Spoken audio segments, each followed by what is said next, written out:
Hello everyone.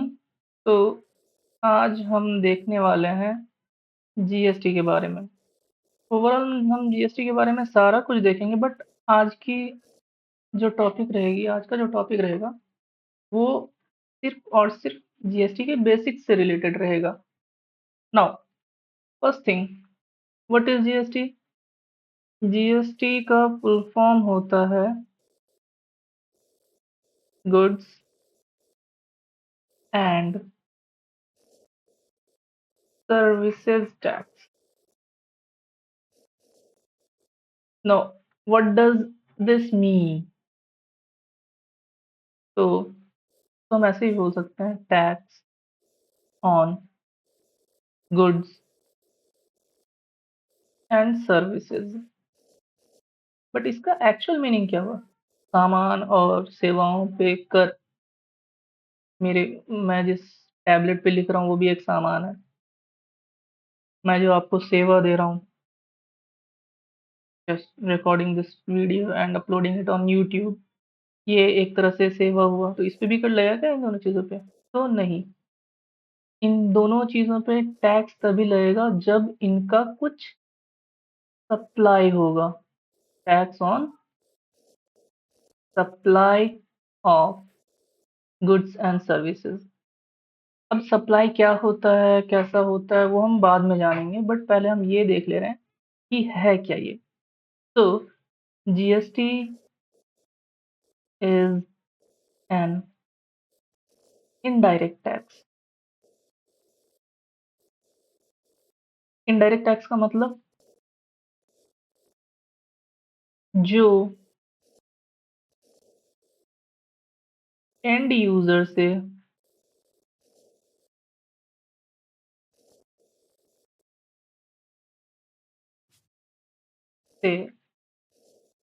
Directly ना लिया जाए।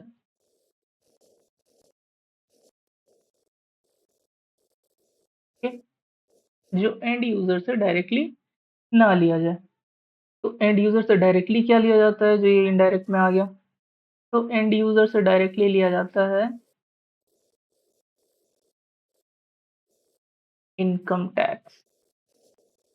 ना, व्हाट इज इनकम टैक्स? जो भी आपने कमाया, जो भी आपकी इनकम है उस पे आपको सालाना कुछ टैक्स देना पड़ता है। दैट इज इनकम टैक्स, और वो आपको डायरेक्टली पे करना पड़ता है गवर्नमेंट को। कोई दूसरा आपके लिए पे नहीं करता। तो it is a direct tax.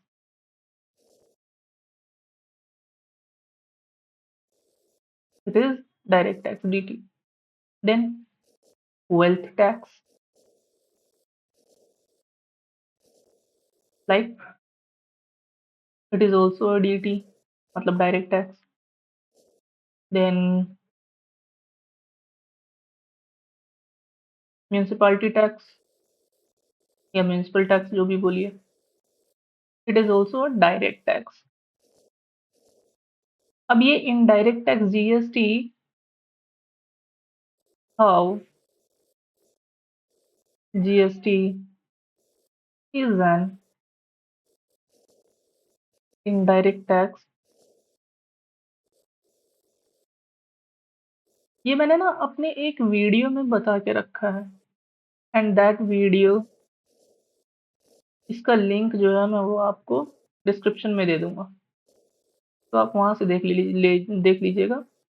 But अभी मैं क्या करने जा रहा हूँ, इससे रिलेटेड आपको अकाउंटिंग एंट्रीज बताने जा रहा हूँ। अकाउंटिंग एंट्रीज रिलेटेड टू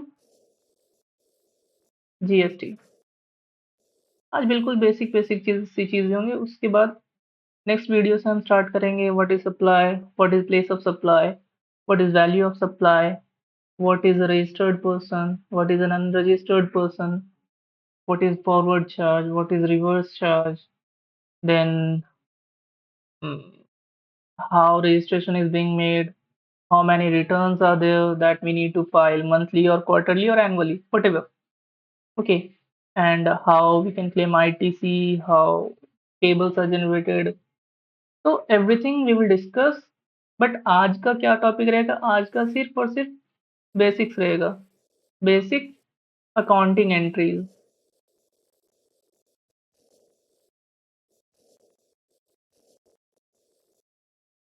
हम पहली चीज जान चुके हैं that GST is an indirect tax that is applied, that is levied on the supply of goods and services. So first of all, goods and then services. अब छोटी सी चीज एक चीज बता दे रहा हूँ, that supply includes sale and purchase. बहुत सारी चीजें इंक्लूड करता है, but it generally includes sale and purchase.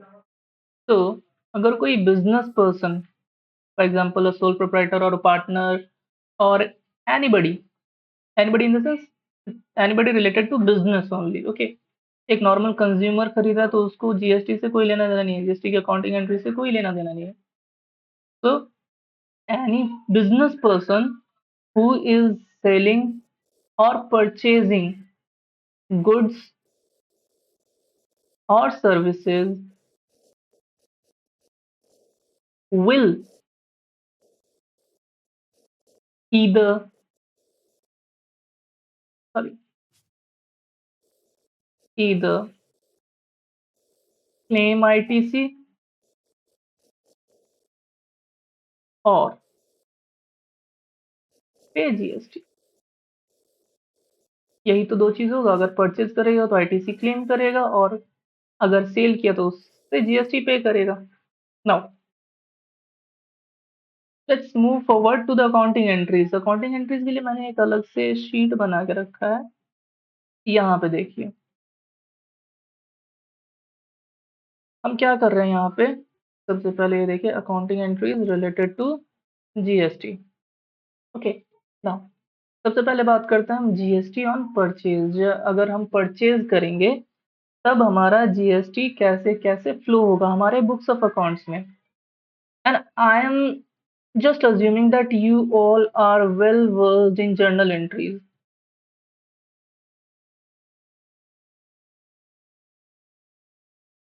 Okay,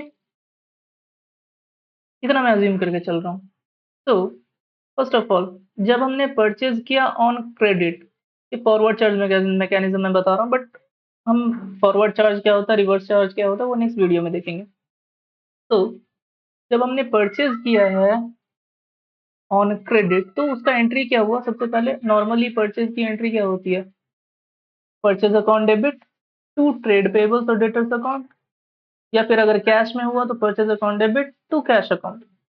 but यहाँ पे क्योंकि हम जीएसटी को भी दिखा रहे हैं, so what our entry will be, purchase account debit GST whatever the rate. मैंने यहाँ पे 18% लेके चला है, ठीक है, मैं अज्यूम कर रहा हूँ कि 18% है जीएसटी. तो मेरी एंट्री क्या हुई, purchase account debit GST account ITC debit to trade payables और creditors whatever you say. Seller भी लिख, सॉरी परचेजर भी, परचेजर नहीं, सेलर भी लिख सकते हो, trade payable, creditor, seller, whatever you say, you can write that here. Okay, so what is our entry, purchase account debit, GST debit to trade payables account. मैंने यहाँ पे assume किया है कि 10 लाख रुपए का सामान मैंने खरीदा, तो उस पे जीएसटी लगा 18%, एंड हमारा ट्रेड पेबल्स कितने का हो गया खड़ा, 1,18,000. नाउ मूविंग फॉरवर्ड, जब हम पेमेंट करेंगे क्रेडिटर को, तो हम पूरा का पूरा 1,18,000 पेमेंट करेंगे, and payment entry will be trade payables debit to cash और बैंक अकाउंट, राइट. पूरे 1,18,000 का, दैट मीन्स हमने उसको प्रोडक्ट का तो पैसा दिया ही दिया, संग में हमने उसको जीएसटी का भी पैसा दिया यहाँ पे, ठीक है. तो ये प्लस ये, ओके, मैं क्लियर. चलिए, हमने यहाँ पे पेमेंट कर दिया फॉरवर्ड चार्ज में. रिवर्स चार्ज देखते हैं हम. And what is reverse charge, reverse charge is generally, हाँ let's talk about this later, इसमें करूंगा खिचड़ी हो जाएगा. तो व्हाट इज रिवर्स, सॉरी, जब हम रिवर्स चार्ज में जब हम एंट्री करते हैं, तो परचेज की एंट्री क्या होती है, purchase account debit IGST ITC RCM, ठीक है. यहाँ पे हमें बताना पड़ेगा दैट आरसीएम है, रिवर्स चार्ज मैकेनिज्म के थ्रू ये परचेज हो रहा है, ठीक है. Debit to trade payables to GST payable RCM. ठीक है, यहाँ पे देखिए एक जीएसटी आईटीसी आरसीएम और दूसरा जीएसटी पेबल आरसीएम, दोनों का अमाउंट सेम है। Okay, is that clear?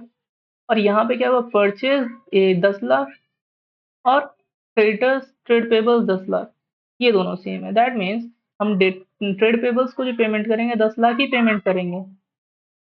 ITC और पेबल दोनों हम यहाँ पे खड़ा कर देंगे। ठीक, ये एंट्री हो गई। और ये ट्रेड पेबल्स वाली एंट्री सिंपल सी है, यहाँ पे जितना से खड़ा किया हमने उतना पेमेंट कर दिया। Trade payables debit to cash और बैंक बैलेंस। ना, सेल की एंट्री क्या होगी?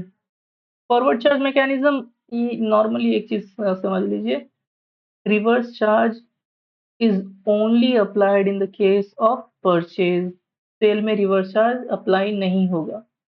तो सेल में अगर हम देखें फॉरवर्ड चार्ज मैकेनिज्म हो या रिवर्स चार्ज मैकेनिज्म हो, दोनों बराबर ही है। दोनों में एंट्री क्या होगी? हमने सामान बेचा है तो डेटर्स डेबिट और trade receivables debit to sales, ठीक है, टू जीएसटी पेएबल। नाउ ये सेल पे 18% मैंने निकाला है जीएसटी, एंड दोनों मिला के क्या हो गया, ये मेरा डेटर खड़ा हो गया। रिसीट होगा पूरा का पूरा 17,70,000 मुझे डेटर से मिल जाएगा। Okay, what ever the narration is, आप लोगों को पता ही है। रिवर्स चार्ज भी सेम है, सेम एज फॉरवर्ड चार्ज। ठीक है, दोनों ही। तो लेट्स मूव फॉरवर्ड। अब जब गवर्नमेंट को पेमेंट करेंगे तो एक चीज ध्यान दीजिएगा इसमें। मैंने क्या किया, पेमेंट कितना करना था, total payable let's say 100 rupees to GST ITC, मान के चलिए 60 रुपये मुझे आईटीसी में मिला था, टू आईटीसी आरसीएम 20 रुपया, टू बैंक अकाउंट जो भी बैलेंस बचा वो बैंक अकाउंट से मैंने पेमेंट कर दिया government. Now the other thing is कि हमें हमेशा आरसीएम का जो पेएबल खड़ा हुआ है, जीएसटी पेएबल आरसीएम अकाउंट, यहाँ पे देखिए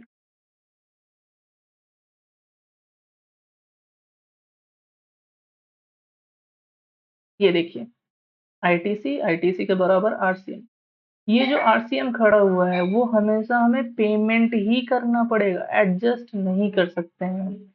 ओके, ये हमें पे करना पड़ेगा, हम इसको आईटीसी से एडजस्ट नहीं कर सकते हैं।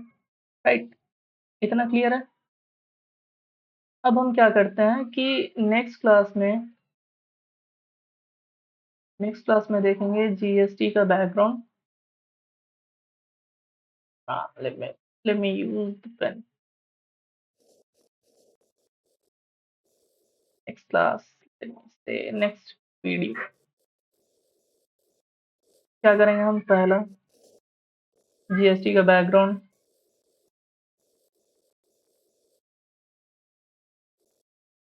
दूसरा forward charge reverse charge,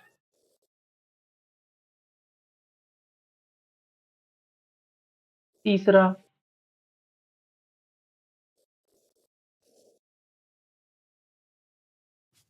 supply,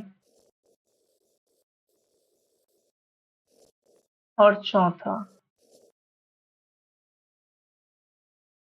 अभी इतना ही रहने दें, नेक्स्ट वीडियो में हम यही तीन चीज देखेंगे, background, forward charge reverse charge and supply. ठीक है, तो बाय बाय फॉर टुडे।